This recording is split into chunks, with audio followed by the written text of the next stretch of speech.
Mid-1950s, I was down on the Mount Ocean beach near the end of Tay Street with a couple of mates from Mountain Primary School, and we were down at the water's edge digging up a few tours, and there's this great roar overhead, and it was a Canberra bomber, and I couldn't believe it. And it went up along the beach, came back again, did a couple of orbits, and then shot through.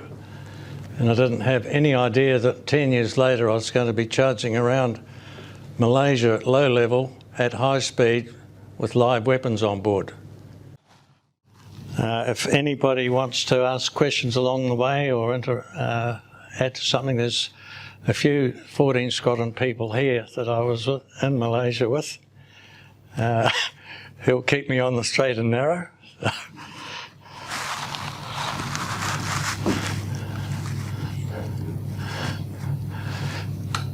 The motto of the squadron translates into ardent, adept, adaptable, and that was pretty true.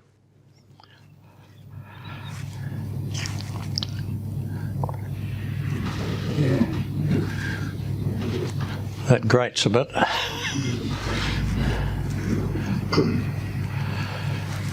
So our bombers arrived in 1959 to 61, and they were painted silver because they were high-level bombers.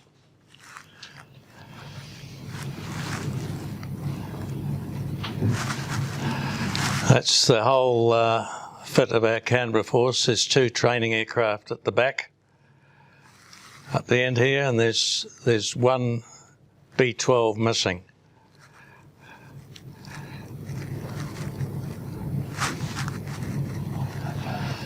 That was taken at a Hakia in 1965, showing the weapon load. It was a publicity photo. We've got the bombs, the 6 1,000-pounders that would go on the bomb bay, and then on these wing pylons under the wings we could carry another couple of 1,000-pounders. They've got longer tails on them for streamlining on the wing. Or we could carry 2 rocket pods, 37 rockets in each, 74 rockets total, 2-inch high-velocity air rockets. And that was one of our primary weapons, as you'll see later on.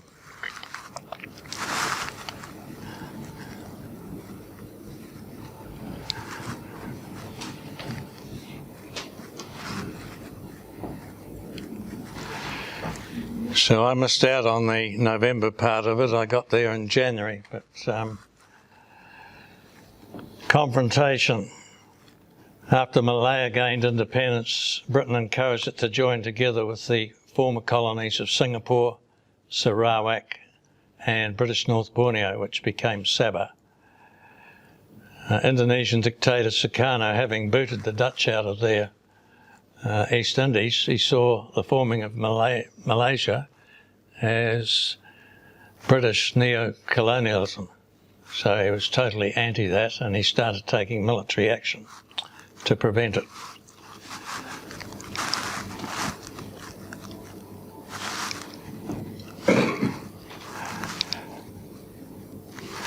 So we've got Singapore, Peninsula Malaya, which became West Malaysia, Sarawak and Sabah. Brunei chose to stay out of it, and the rest of Borneo was Indonesia or Kalimantan. We've got Java down here, which was of interest to us, and there's Sumatra.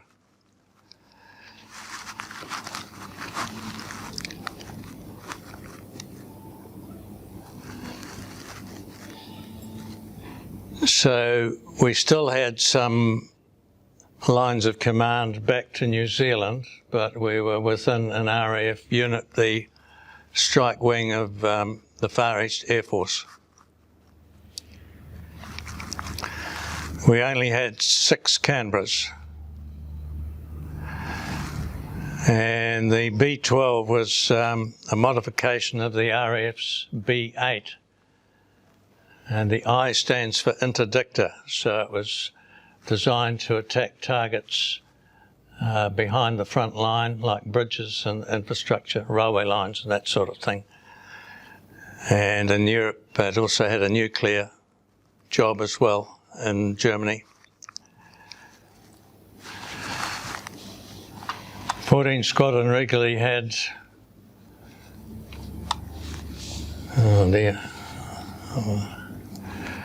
more serviceable aircraft online ready to go than 45 Squadron RAF had, with 2.5 times as many aircraft. The Brits designed and built the Canberra and had flown it for 14 years, yet our clever engineers taught them lots of new tricks, Kiwi style, including how to change the Rolls-Royce Avon engine front bearing without taking the engine out of the airframe. They used the crane and they were very careful, and it took a matter of hours instead of a whole day to take the engine out and rework it and then stick it back in.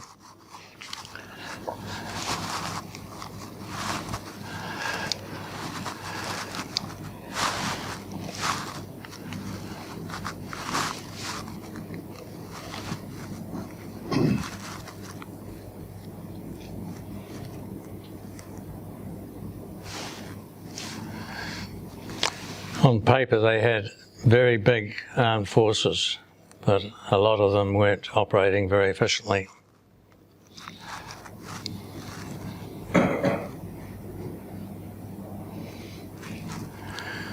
So the political side of things was pretty complicated.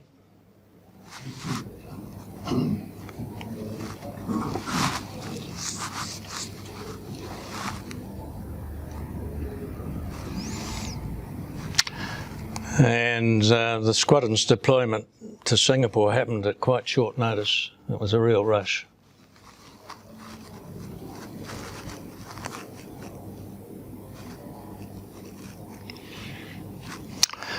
The Americans were pretty reserved about the whole business that was going on in, between Malaysia and Indonesia.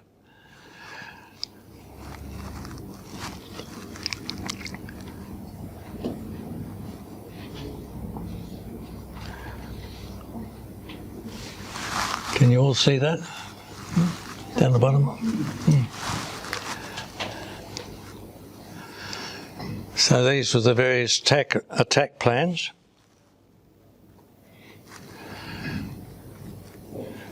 Did any of you 14 Squadron guys know the names of these different plans? Because the first I heard about it was recently. At the time, no. Yeah. So that was all in a rush right at the start, and there were definite shortcomings with that program. Mason.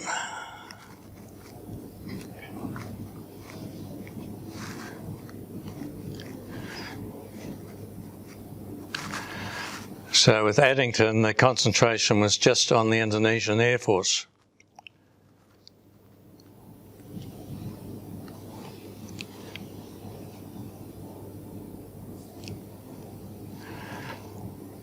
And we saw that florid looking at bases around the coastal side of Borneo in Indonesia, Kalimantan.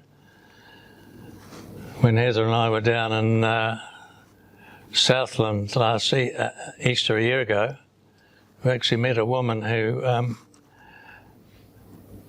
grew up in Jakarta, and she and we had a bit of a chat in Malay and English, and then I told her about Hallam Air Base, and she said, "Oh, that's a civil airport now." I said, "I know." So then I said, "Oh, we also studied Borneo," and I mentioned a number of names. The last one I mentioned was Balikpapan. She looked at her husband and said, "Hell, we lived in Balikpapan for 6 years." A small world.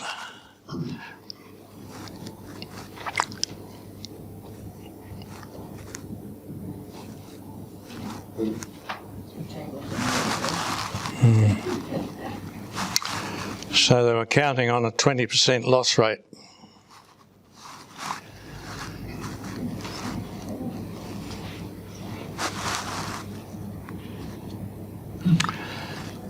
The B-12 as compared with the B8, it had an autopilot, extra navigation gear, a sextant and Doppler. So it was quite independent, navigation-wise.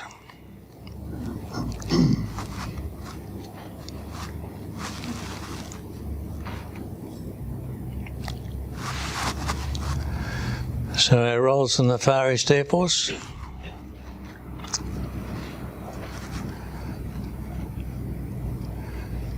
So basically against the other Air Force's equipment and its all its gear that it used to do its job.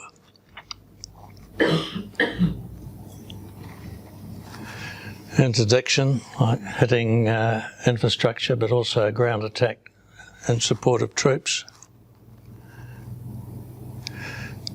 Oh, here we are, close air support. We practiced that in Borneo a lot. That was more for the benefit of the Navy, give them something to, some practice.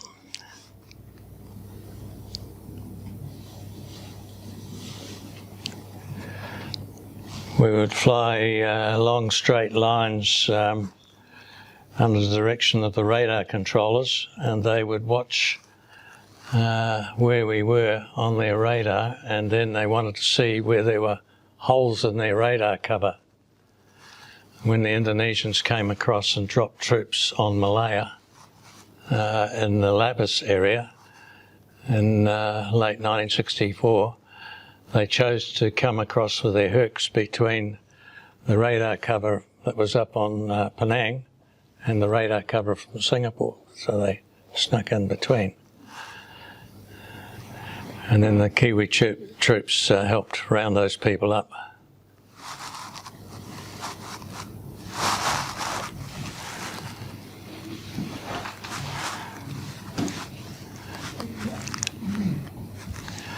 That's our weapons range just off the coast of the southern end of Malaya, China Rock. We had another air base was run by the Aussies, RAF Butterworth, opposite Georgetown. That's Gong Keda, an RAF base from, well, it goes right back to World War II. And there's Quanton, which is now a big civil airport. So we operated out of all of those.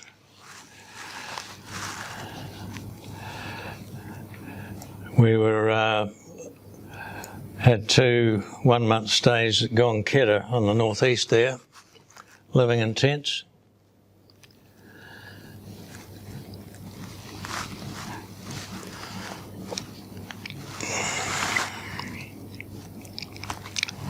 That's right at the start, November 1964, on Labuan, which is a Malaysian island just off the coast of Sabah, near Brunei. More tents. We spent a lot of time here over 2 years on 1 week deployments.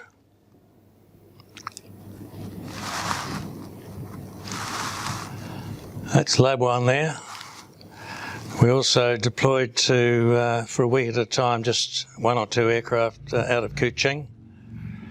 And the main area we operated over the jungle was along this area here and around the corner.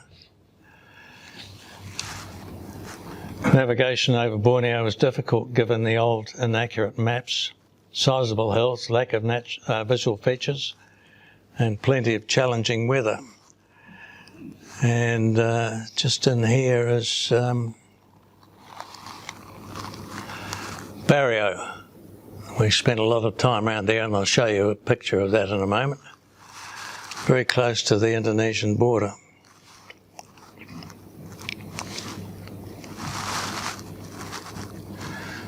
Barrio, 6 miles from the border.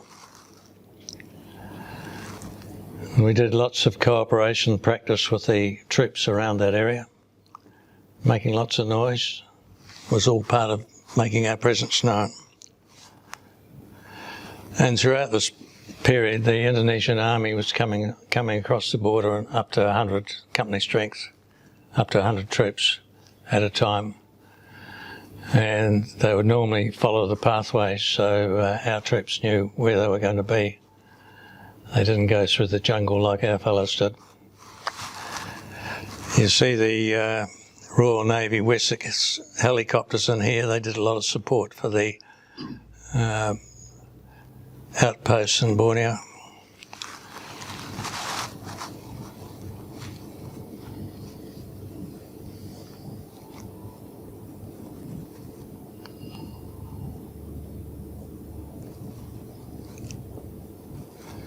Bit like a glass house, that place.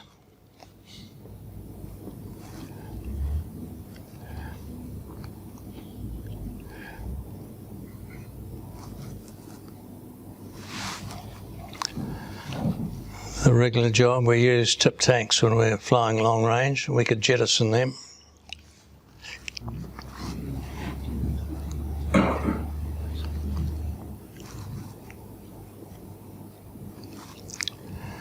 So that's the pylon on the wing that either took a bomb or, more commonly, a pod of 37 2-inch high-velocity air rockets.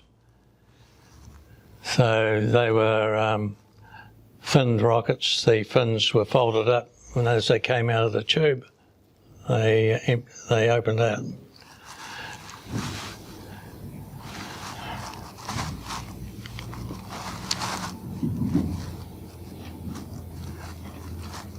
£1,000-pounders, practice bombs, because they're pastel blue. If they were the real deal, they would be olive drab all the way through, with other markings on to show whether it was high explosive or sand. We dropped bombs with sand in them as well. Just, you carried it to get experience to the load, but then you weren't making a mess on the ground.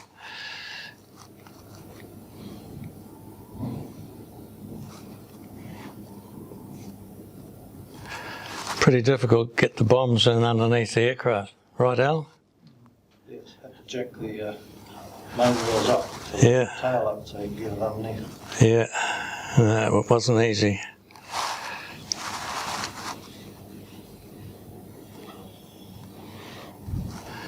The navigator's got his feet out the side, stay cool.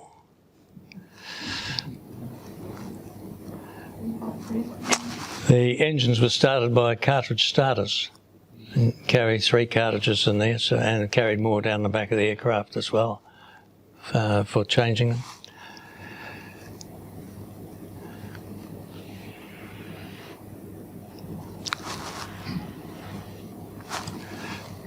See the blue air conditioning cart there?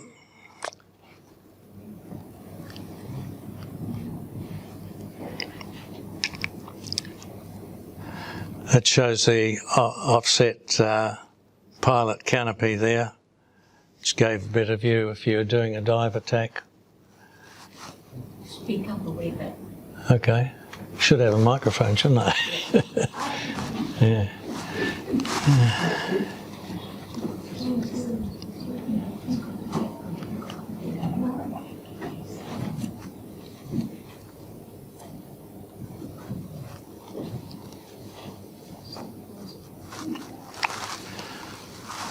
For tactical reasons, we flew a minimum of 2 aircraft, pairs, and we would take off in pairs. So there's 2 pairs there getting ready to go. That's 2 coming the other way. Reason being, why in pairs? So you can look behind the other fellow to see somebody's not chasing him with missiles or guns or rockets. Notice the line of aircraft here, straight line, big target. I'll come back to that.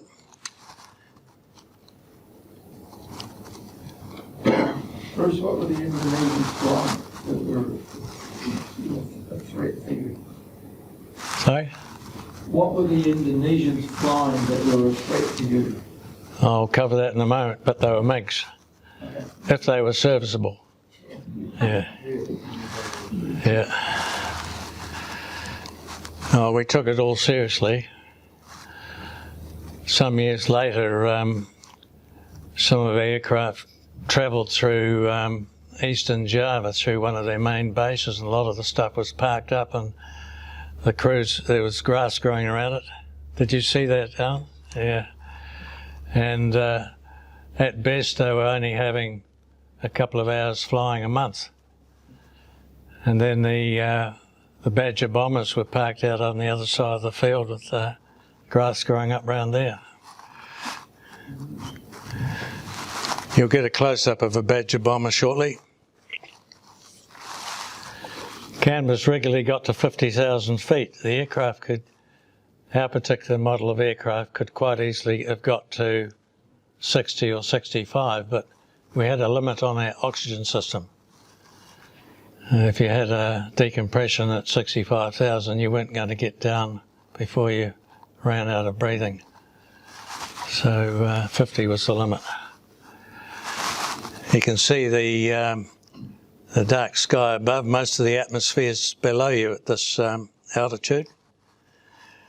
And if you get up to 50,000 feet, you can see the curvature of the horizon. Quite spooky.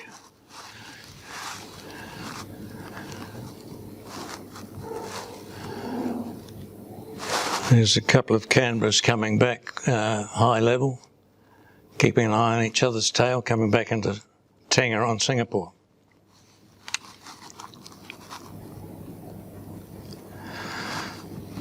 Lovely camouflaged aircraft with big white numbers on the side of it.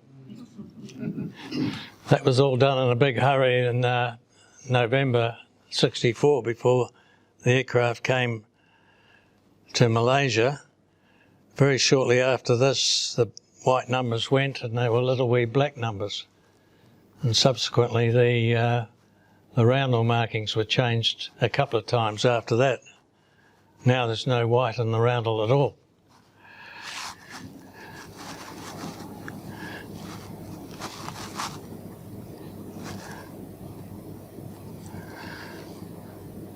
The perspiration.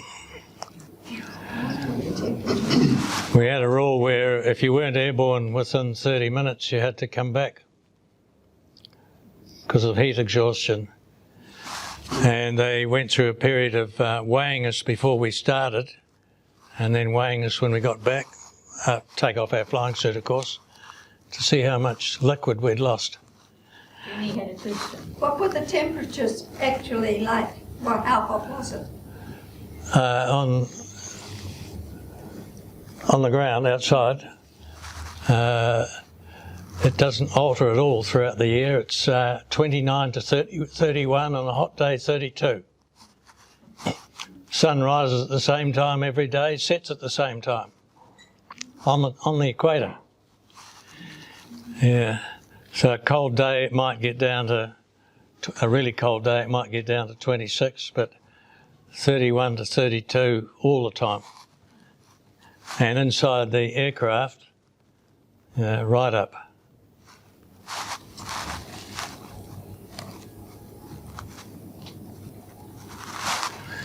I'll talk about formations in a moment.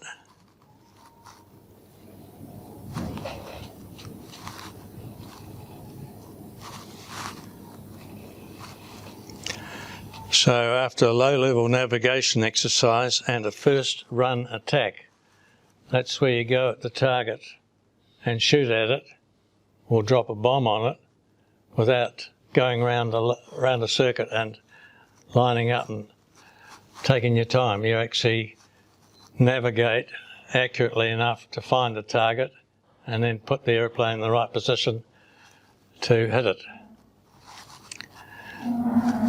as if it was for real.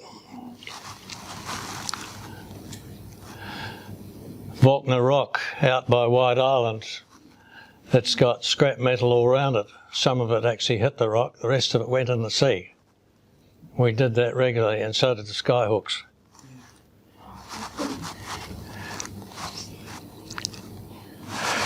Just going back to that previous one, you'll see the rocket pod's got an aluminium cone on the front. That's just to protect the pod. No rockets inside it. If it was loaded with live rockets, it would have a frangible foam black skin covered cone on the front, which shattered when the rockets went. Then you flew home without the cone and without the rockets. We did a lot of low level.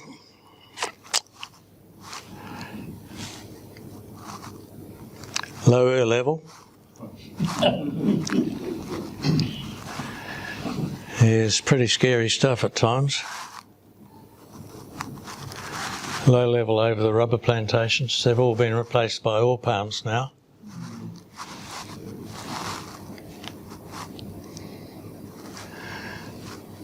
We were meeting up with the Aussies from Butterworth in northern Malaya. They were coming down to visit Singapore. So we used to have quite a bit of fun with the Aussies, who wouldn't let the ladies play on the snooker tables. They were more English than the English in that respect.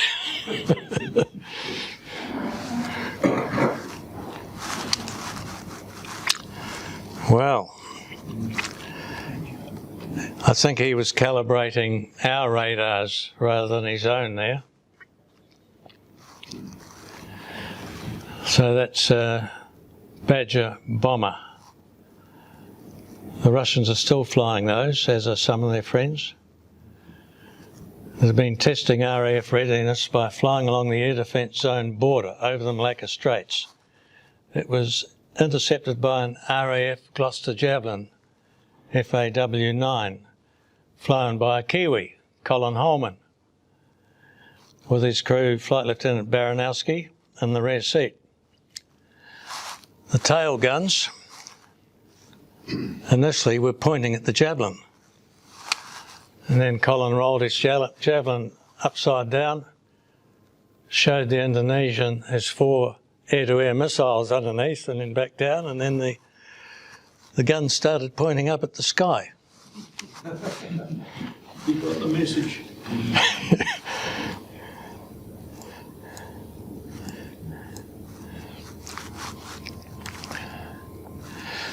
For about 18 months during confrontation, a pair of Javelins would take off on patrol about every 20 minutes, mostly 24/7. And when you've got an unconditioned room shared with a couple of other guys in the officers' mess, right beside the end of the runway, there's only one way you can sleep, and that's to have quite a few beers beforehand. Yeah. We're air defenders. Put air defenders on. Yeah. Yeah.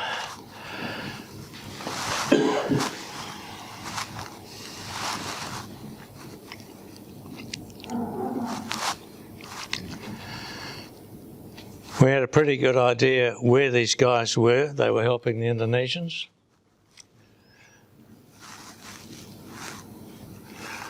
And sometimes we would keep radio silence completely from takeoff to landing. Other times, during heightened readiness, we would, all calls and responses needed 2-letter authentication from a daily code sheet. So on one knee you'd have the code pad with the codes of the day, and if somebody transmitted something to you, you would then ask them to authenticate Charlie Bravo, and they'd have to come back with the right answer. Might have been November Zulu. Right? If they didn't, you didn't believe what they told you, because there was surreptitious use of the radio at times, particularly over Borneo, where the Indonesians would put a controller on our frequency and start sending messages to us. So we had to be sure that it was the real deal. And same when we transmitted, we would have to give the code with ours, and then they would look at it to see that it matched what they expected. We never ever said we were, during the heightened readiness, we never ever said where we were going to land. We would say base, or we would use a code number for the airfield or the turning point. All the localities in Borneo all had numbers to them, so we never ever used plain language. So it's pretty serious stuff.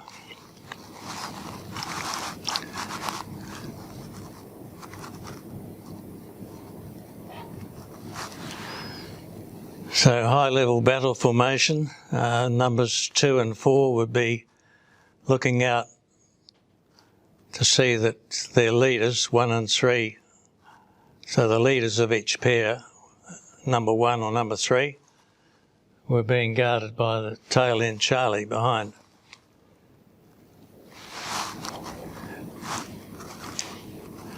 We didn't use that formation very much at all.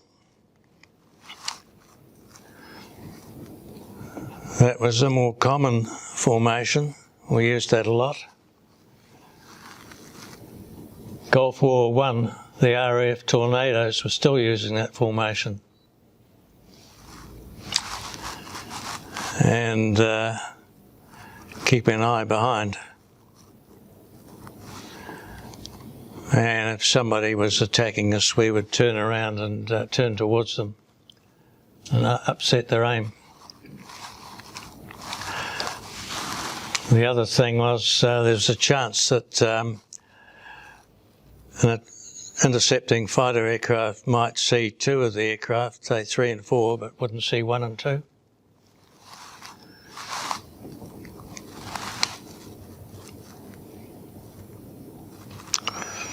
So what happened when you had to go through cloud? I was talking to Jan about this recently, and the Aeronautical had a similar procedure to us. There's actually 6 aircraft in this formation, but we were normally 4, and we'd form up in a diamond.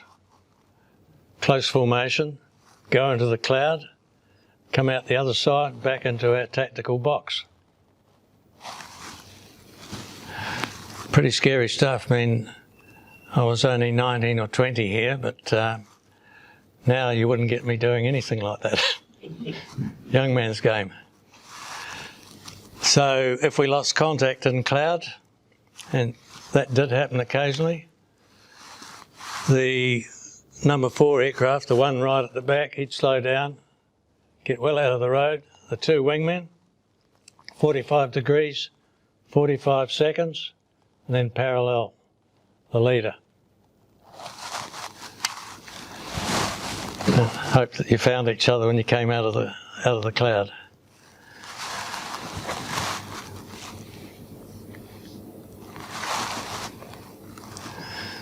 That was low-level battle formation, and number 3 leading number 4, they could swap sides depending on, you'd weave your way through valleys getting to places. So it was very manoeuvrable, but once you came out of the hills, you'd go back to tactical box.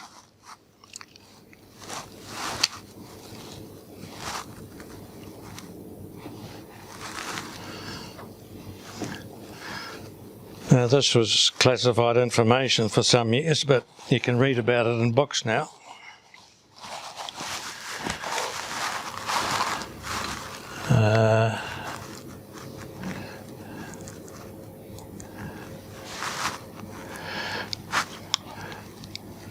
Our major target was the airbase outside Jakarta, and also Medan, which was mainly a fighter base up in Sumatra, and Balikpapan in Kalimantan was quite a bit of interest. And there's Labuan up there, which they probably would have refuelled before going down to Balikpapan. All long-distance missions were flown high level to save fuel, to send down below the radar and go in at low level, do the attack, come out low level and then climb again. And the Jakarta job was right at the limits of our range. If we got on the poo, one of our alternatives was to put the thing on its guts on Christmas Island down here somewhere, Australian territory. Oopsie. Sorry.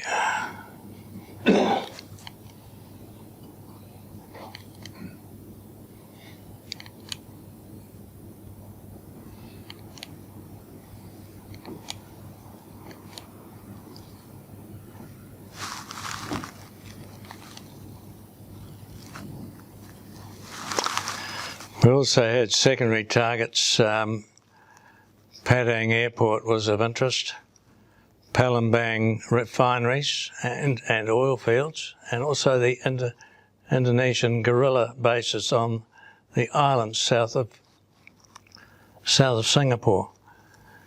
And we studied that in great detail, and we had quite a few targets in that area. 14 Squadron were not the first Kiwis to plan for a raid on Palembang refineries. The late Fleet Air Arm Corsair pilot and Kiwi local Ben Heffer. Did any of you know Ben Heffer? Yeah.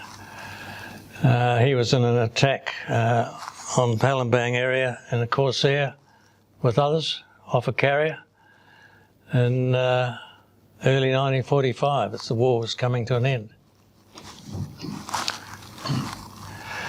We also had another, there was a major bridge somewhere up here, and I'm not sure exactly where, probably in this area here, which was on our list as well.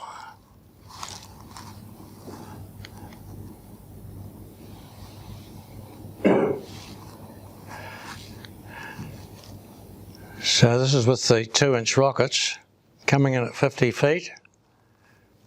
Pulling up to 150 feet and then pushing over to fire. Pretty low stuff at high speed. Fire the rockets, and at that angle 74 rockets have got a big spread.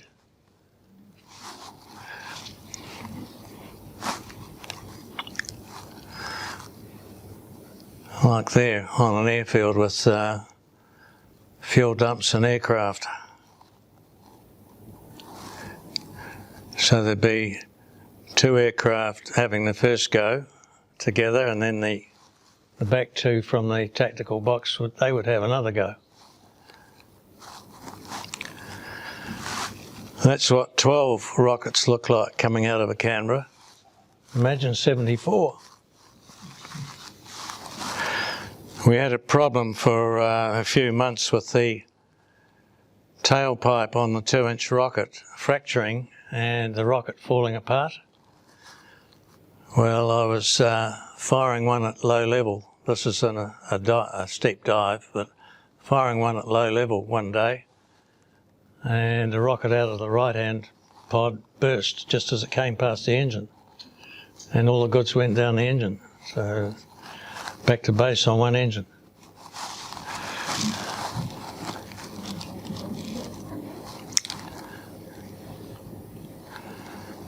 So we started off with this profile, climbing to 1,400 feet from low level. Anybody got any idea why we'd be at 1,400 feet? So the explosion didn't affect the aircraft? Correct. So the bomb didn't blow the tail off your aeroplane. As soon as you dropped it, pull up to 3,000 feet and get out of there. Back at low level once you can. Yes, the Kiwis learned a bit off the RAF right at the start of confrontation.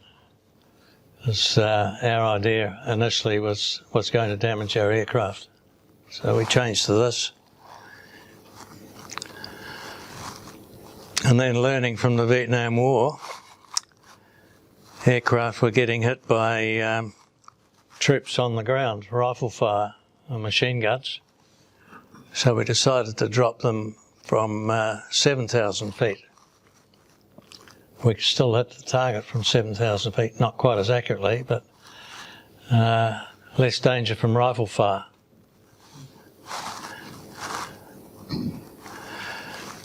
That was the maximum speed of the Canberra, 450 knots. So it could be quite a lumpy ride coming into the target. And for a while there we tried doing dive bombing. Because of the size of the bomb bay doors, if you open them before you turn in towards the target to dive, the bomb doors were stopping your turn. So you had to leave that until you'd gone around the corner, open your doors and then drop your bombs.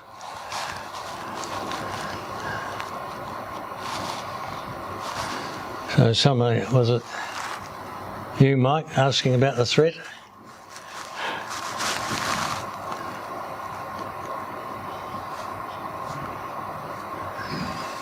MiG-21s were our main concern.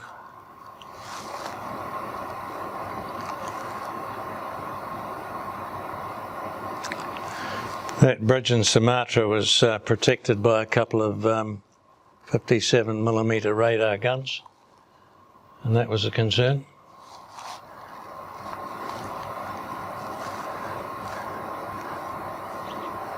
So those are surface-to-air missile batteries.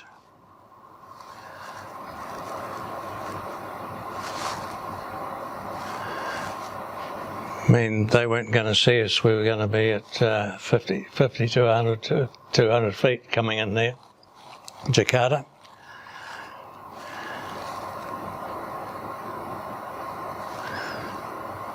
Always a problem. Certainly would be a problem in Borneo when we were getting around low-level troops in the jungle.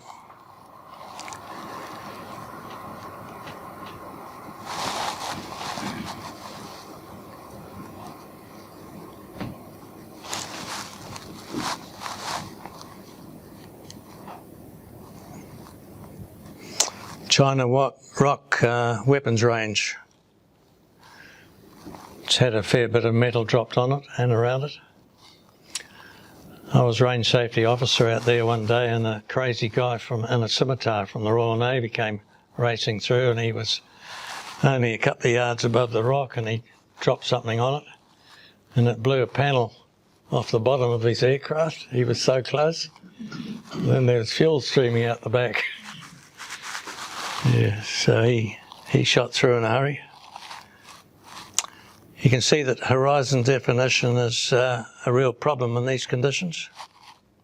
Bruce, as the range officer, where were you? Were you on the island? No. Where were you?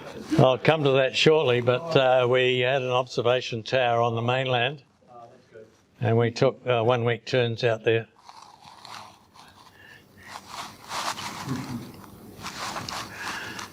Somebody doing a beat up on the tower that the range safety officer was in. We'd take turns to be range safety officer. Did you ever do it, Mick? Michael Edmund? What's that? Did you ever do RSO? Certainly not. Yeah. We do a week going out to the Malayan mainland accommodation on an RAF high-speed rescue launch. And for a period we were armed with submachine guns as Indonesian commando infiltrators who were beach landing 1 or 2 bays to the north up the coast. The Indonesians got away with that the first time and shot a whole lot of Singaporean army troops, ambushed them, and then the army worked out that the Indonesian infiltrators from the Rio Islands that I showed you before were coming up on the high tide on the full moon. So each time they came ashore on the high tide on the full moon, the army met them. And they never did get the idea.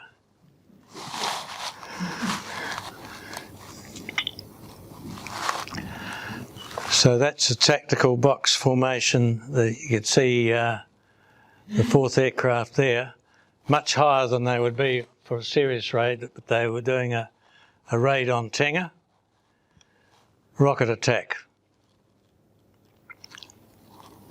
exercise, firing and shooting through. Handley Page Victor survived the day.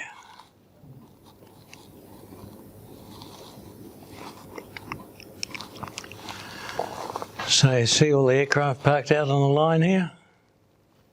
Lightning's up there.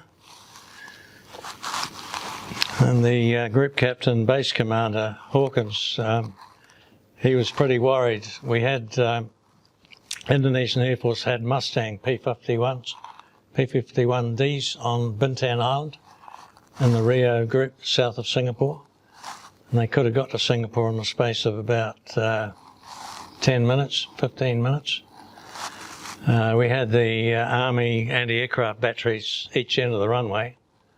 It was one of the most vulnerable times for your friendly aircraft is getting shot down while you're in the circuit and slowing down.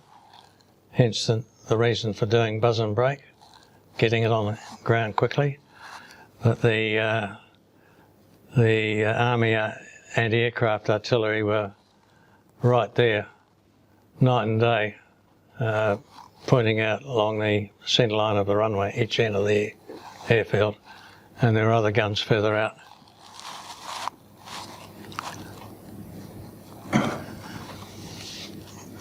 We always suspected that there were nuclear weapons stored at Tauranga, just down below, across the runway from where our aircraft were parked.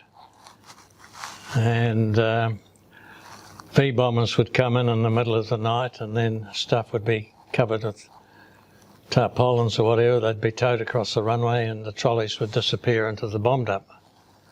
Well, it's now, you can find that online, and we suspected at the time that the British government wanted the weapons there, tactical nuclear weapons, in case the Indonesians got really stroppy. That wasn't the case at all.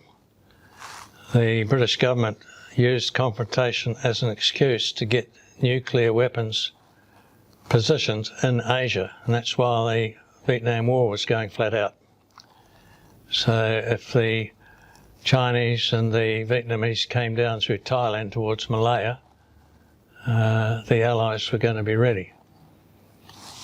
So that's what that was about.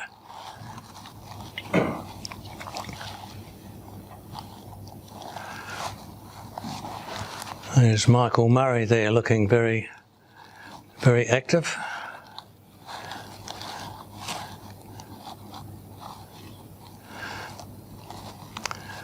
This is at this airfield in northeastern Malaya, where we lived in tents.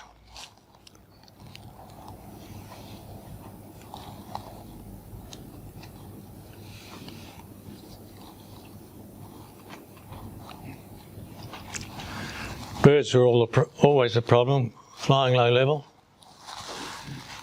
I was over Johor one day at low level at 250 feet over the jungle.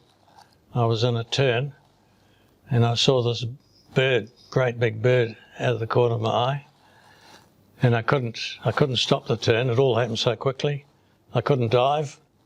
There's this jungle down there, and he slammed right into the front of the windscreen.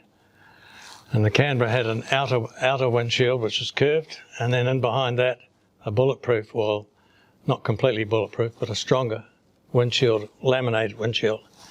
It completely shattered the outer windshield and ended up parked up on the strengthened windshield and completely crazed all the glass on the outer panel. So it was a bit difficult getting on the way back, but we got through it.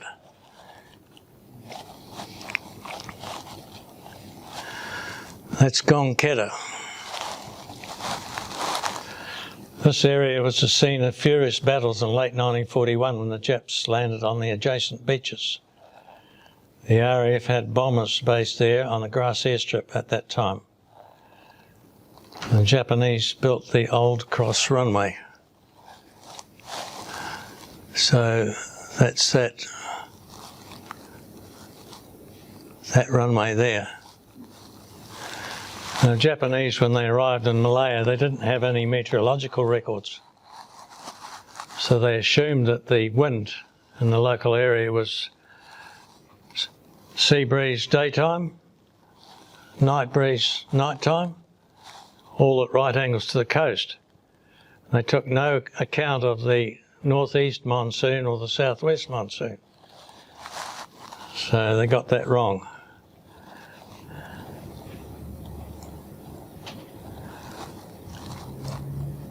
So the main runway here was built during the Malayan emergency to take V bombers.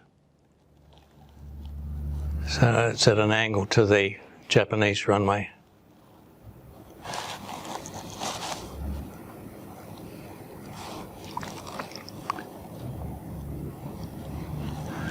You can see the old Japanese runway there. 8 dispersal pans for the new runway. We used all those. And our camp was up in this area here. Plenty of scrub and jungle, small jungle around us.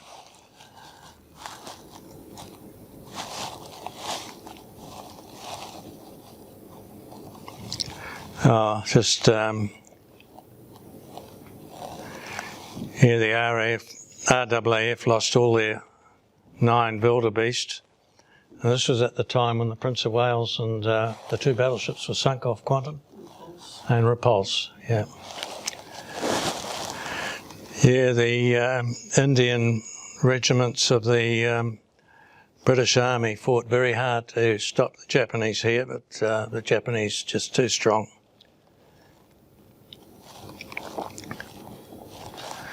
There's our camp, 2 of our aircraft here. Yeah, fairly rugged conditions.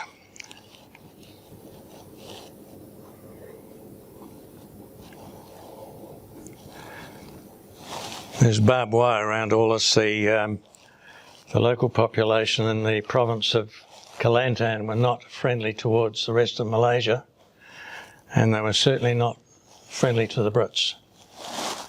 So we're not only worrying about Indonesians, we're worrying about the locals as well.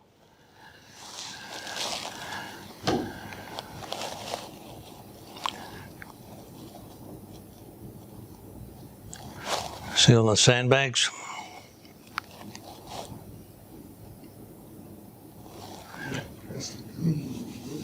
Barbed wire. No air conditioning. Pretty hot.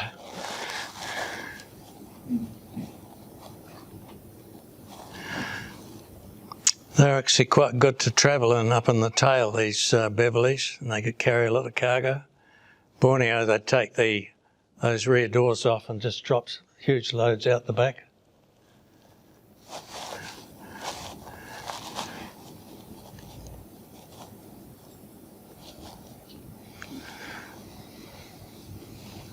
Trenches there.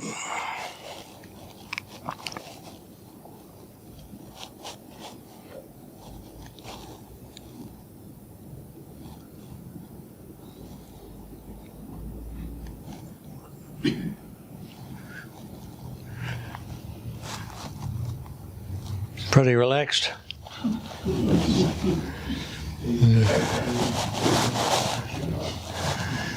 Yeah. Oh, they were. They show their rank. They go, is they right on this sheet? Well, I'm getting to that. Real problem when we got rain.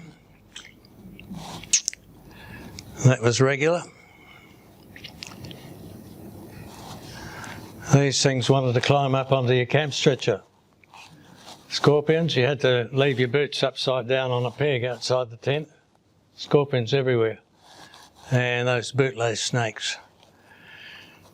We never actually saw it, but there was also a tiger wandering around the perimeter of the airfield.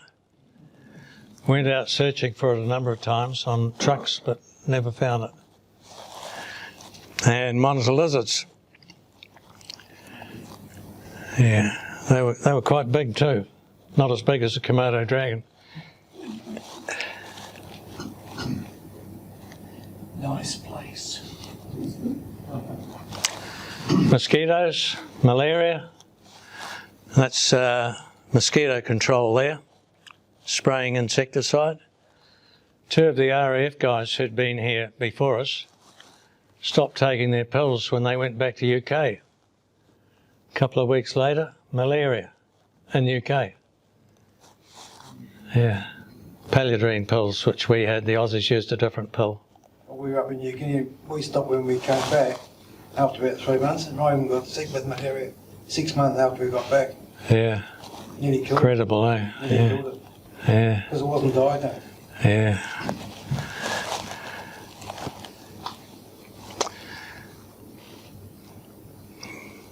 McMurray and Bill Smiley getting sorted.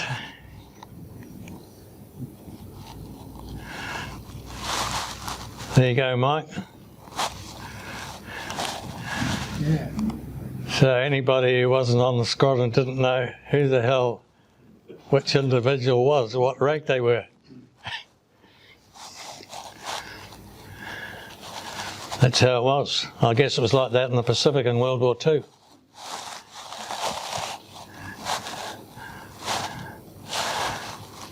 Cool, that's Bruce's camera bag there in the foreground.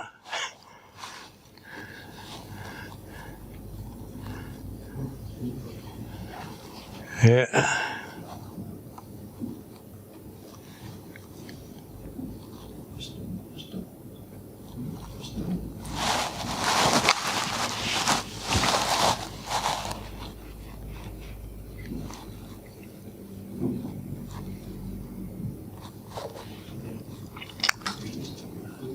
Yeah.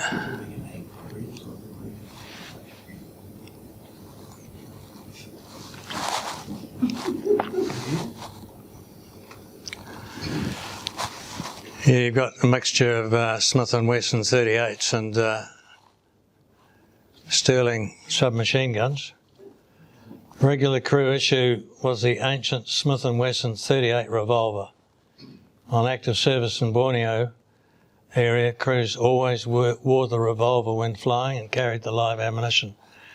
And I don't know whether it was for shooting Indonesians or for shooting yourself if you ended up on the ground. So. The instruction to us when we were going to Vietnam, you shoot yourself. Yeah.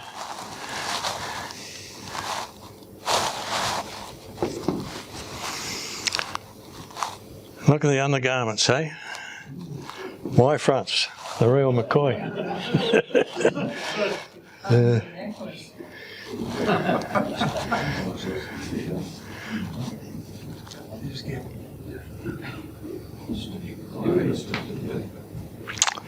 That's Gavin Trasui on the left, who used to play the piano in the mess at Tauranga. And we had the Aussies visiting one night, and it was just after 7 o'clock, and the president of the mess committee, who was a ex-Battle of Britain pilot, and also in charge of flying at Tauranga, stuck his head in the door and said, this was in the Scruffs bar downstairs, the one they could hose out after we'd been there, all tiles. He said there will be no shorts worn in the bar, this lower bar, after 7 o'clock. And we were about to start the haka, and Gavin was on the piano, beer up on top. So down came the shorts, and George Elliott realised he'd got it wrong, and he shot through. And the haka went on, much to the mirth of the Australians and the Brits.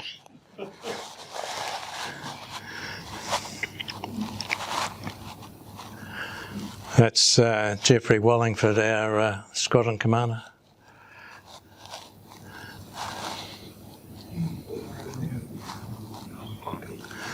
We also used to go up to Waterfall inland, which is pretty good too.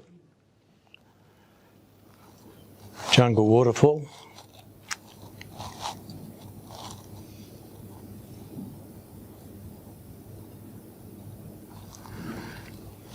A few of our navigators lined up there by the look of it.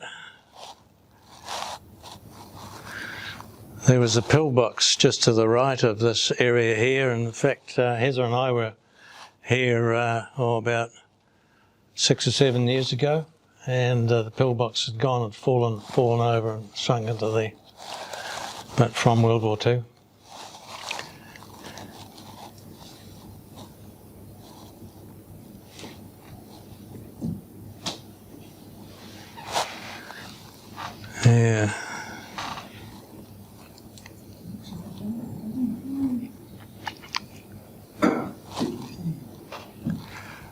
Butterworth. A couple of stories here. They used to send the V-bombers up here, some of them from Singapore, just so that we didn't lose all the V-bombers if the Mustangs came up from Indonesia.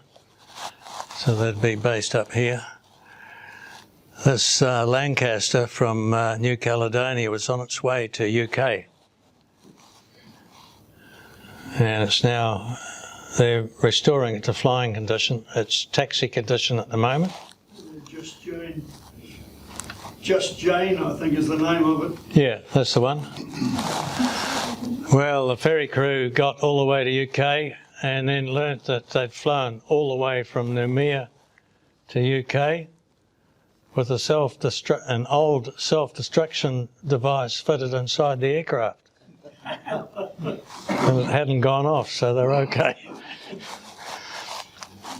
Now this aircraft here, this squadron, 16 Squadron RF, was on detachment to Kuantan. In this instance, just visiting RAAF Butterworth in northern Malaya.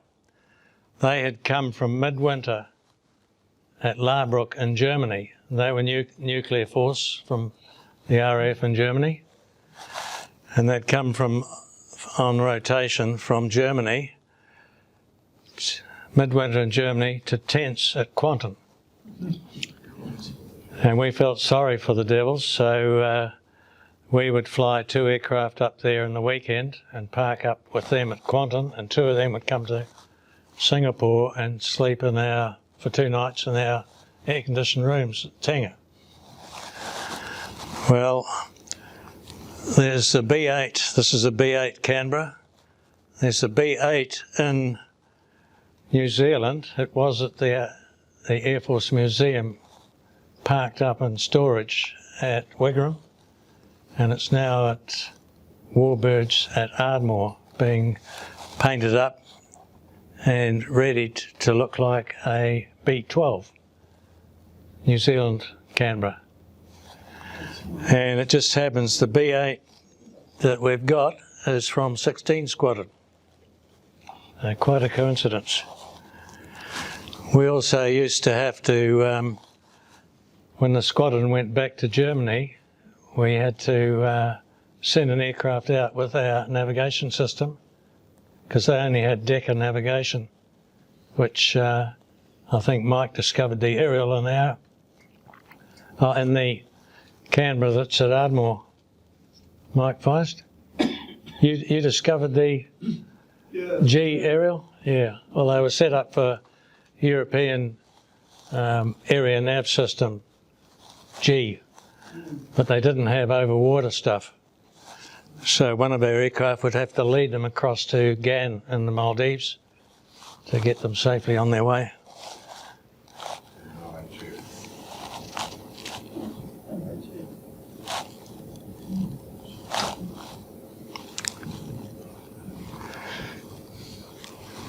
That's 81 Squadron and 45 Squadron, both with Canberras, Hunters, Hawker Hunters either side, and Javelin fighter aircraft.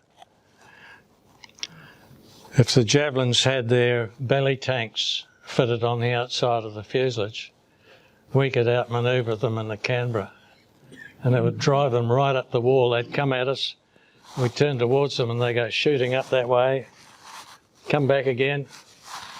Just went on for 20 minutes or so, and then they'd get sick of it.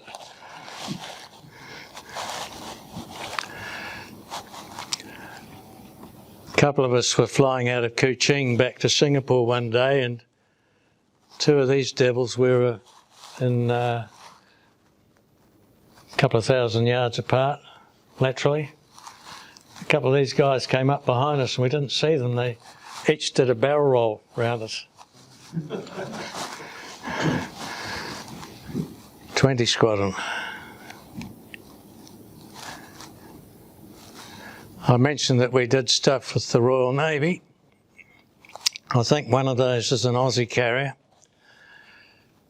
And there was one day when we did an exercise with them.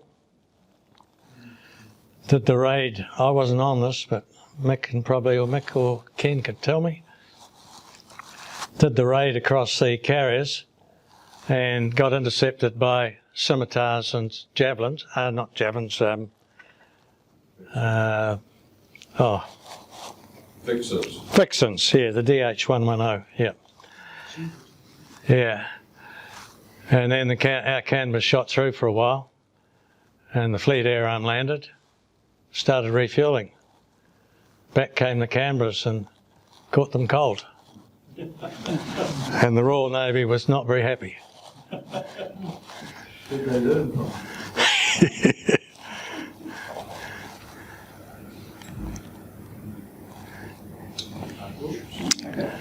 Explain that. Yeah. I think that was the one that had a landing accident, but we were having our morning briefing and the crash alarm went at about 8:05. One of these guys had done a buzz and brake after his early morning patrol, shut the throttles, turned downwind, tried to open the throttles, couldn't move them, and the control lock had jammed them. The ground control lock had jammed the throttles. Bang, bang, out they went. And the aircraft went into the ground. Typical taxi. Must have been at least a dozen javelins written off in the time that we were there. One guy, in fact, Colin Holman, the fellow who intercepted the Badger, he banged out twice, once over Borneo, and got rescued out of the jungle. Officers Mess Tauranga. Now, Tauranga was in the northwestern side of Singapore, and that's the area where the Japs landed when they came down the Malay Peninsula, and where they started work on Singapore. And there was an Aussie machine gun crew on top of the mess, held out to the end till the Japs overwhelmed them. You could still see round the older buildings at the back of the mess where machine gun bullets had been and been patched up. And here you've got one of the two pack howitzers that they brought, one of two pack howitzers that came down the Malay Peninsula on their bicycles and other carts and that. And the Brits took them back to UK when they pulled out.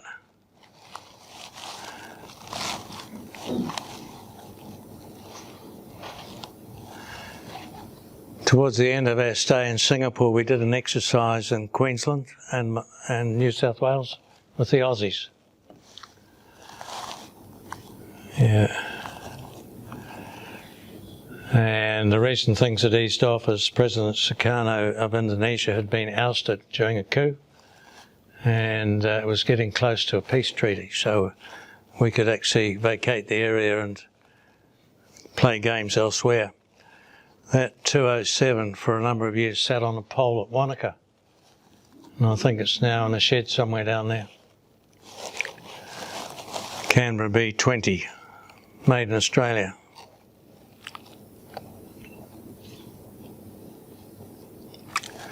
Just before we came home from Singapore, we did a week in Hong Kong. And there was strict regulations on where you could fly in Hong Kong.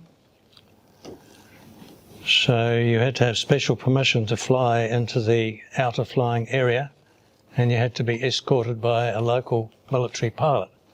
So we got a fellow from 28 RAF Hunter Squadron, and he sat in one of our aircraft, and we flew along the Chinese border doing a patrol. No knowledge of the New Zealand government. If things had gone wrong, it really would have hit the fan. But we were there, showing the flag. And that's right up in the new territories there.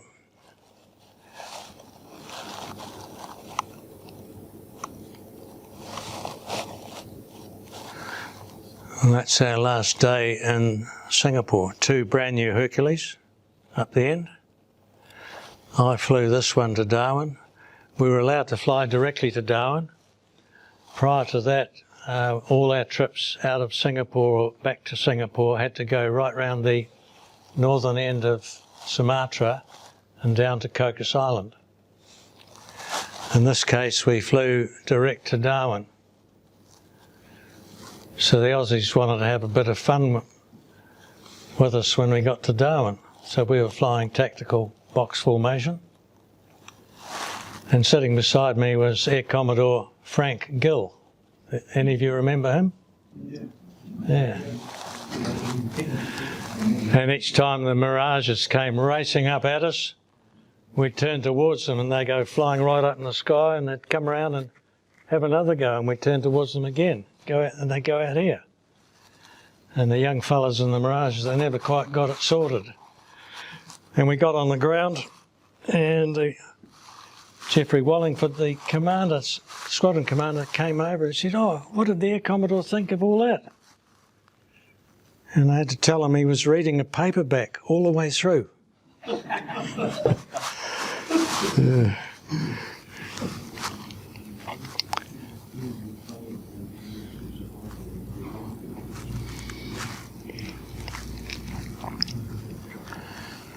Now, I used the word strike unit there. We did have helicopter pilots flying with the Aussies in Vietnam. And we had Hercs in Gulf War 1 and 2.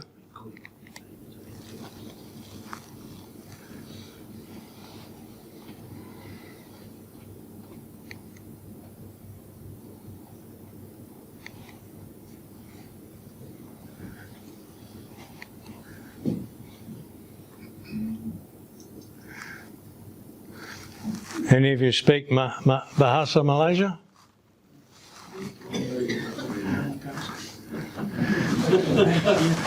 Okay. Thank you.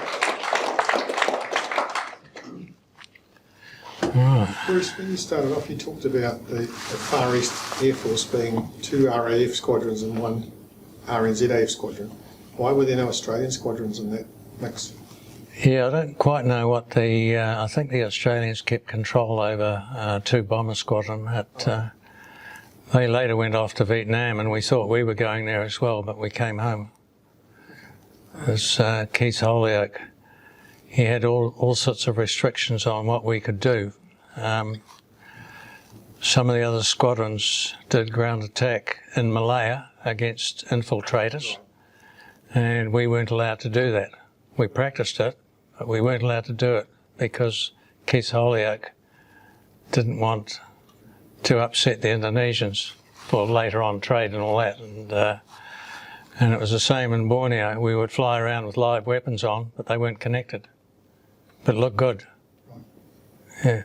We could land and connect them, but there was a fair bit of politics involved, and the New Zealand government retained some control. And the Australian government was pretty cagey as well, and were reluctant to put Australian troops in Borneo, as was the New Zealand government. But eventually the Aussies went over, and then after that the New Zealanders went. And did a lot of fighting there. We had the SAS and covering a very large area along the Borneo border, and you wouldn't want to hear some of the stories about that. But, They were active. and our troops and the SAS, our battalion troops, went over the border. Claret operations, they were called. That was the code name. But there's books about that, which you can get from the library. Yeah. A school friend of mine was in the SAS, and he actually parachuted out of the DC-3, which is parked over there. Yeah. Was in the Air Force at that stage. Yeah. He was the C-47. Yeah. In Malaya. Jungle in Malaysia. Yeah. What was officially called? What was it? It wasn't a war. It was a what? There was a Undeclared war. Yeah. We called it confrontation. The Indonesians called it by the Dutch word confrontatie with a K. Oh, okay. Yeah. So Bruce, how did you guys deploy to Malaysia? Was it a Hastings in those days? What was it? Yep. Hastings. And prior to that, I'd been a co-pilot on Hastings as well. Yes, 4 engines, and it could carry about 45 people. It was World War II technology. Bruce, I recall that you said a lot of the anti-Indonesian operations occurred 24/7. So low level at night and unknown territory must have been problematic on the navigation side of things. At night? Yes. Oh yeah, definitely. We did practice a little bit of night navigation at moderately low levels in Malaya, but you wouldn't want to be doing that in Borneo because the maps weren't accurate enough over there, and lots of hills and bad weather. Yeah. Which was most of the military activity by the Indonesians in Borneo, because what they were trying to do is get the northern half back, weren't they? They were trying to get Borneo as an entity to remain to be part of Indonesia. Yeah. Yes, there was a lot of stuff going on there, but it was happening in Malaya and Singapore. I came down Orchard Road in a taxi one day, and a bomb had just gone off in the bank at the start of Orchard Road. Indonesian saboteur, they got him in the end, and they hung him. Yeah. And they were... What was the name of the guy in charge in Indonesia? Sukarno. Was he the wife who had all the shoes, or that something else? No, that's Marcos. Oh, Marcos. Yeah. Oh, I think Sukarno might have had half a dozen or more. Yeah. And then after that, they had the big clean out. There was a coup, attempted coup, and then a coup, and then a big clean out of the Chinese in particular, and the Chinese in general, and the Communist Party of Indonesia. But they were also dealing with the Barisan Socialists, the Socialist Front in Singapore, and stirring up riots. So there were water cannons and riot trucks all around Singapore as well. Pretty unsettled.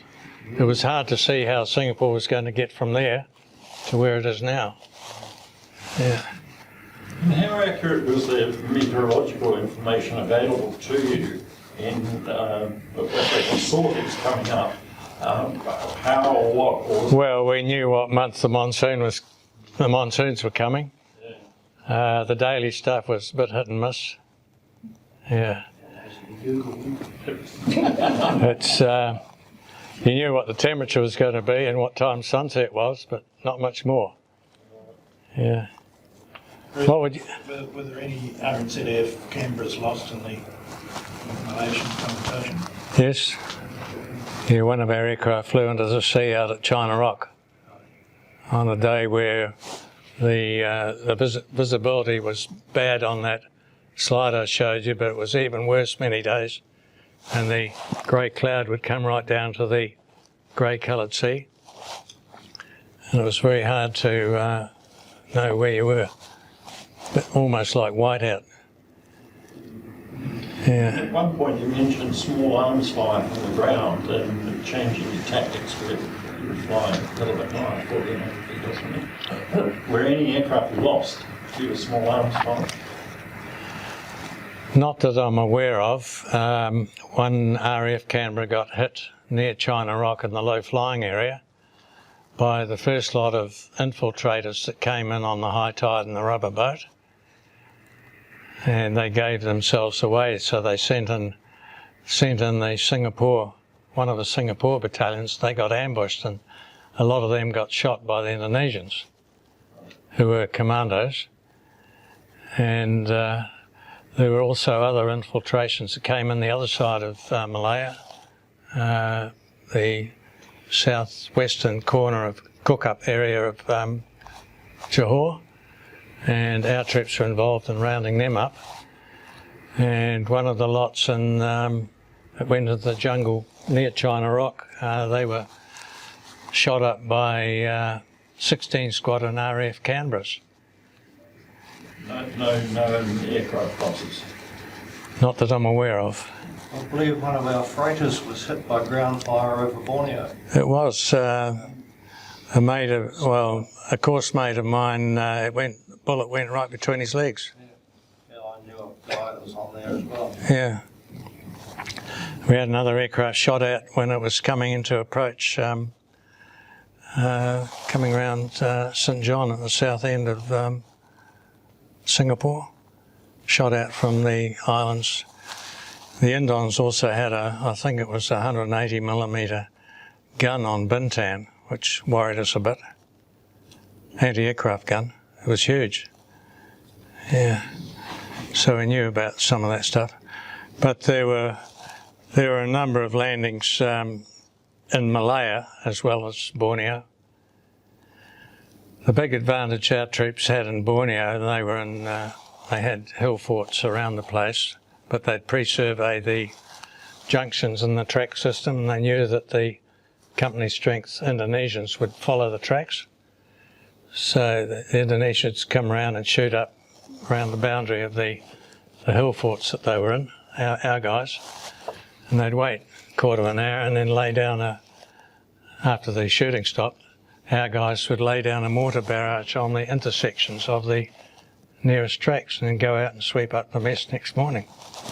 Yeah, it was just, their tactics really weren't very good. They had lots of people, but they weren't good at doing it. Yeah. Well, thank you very much, Bruce. That was an amazing presentation, and the imagery is fantastic. Are they all your photos, or did you? Mixture. Some of them will be mixed. Okay. Yeah. Well, thank you very much. That was awesome. I'll just ask you to join me.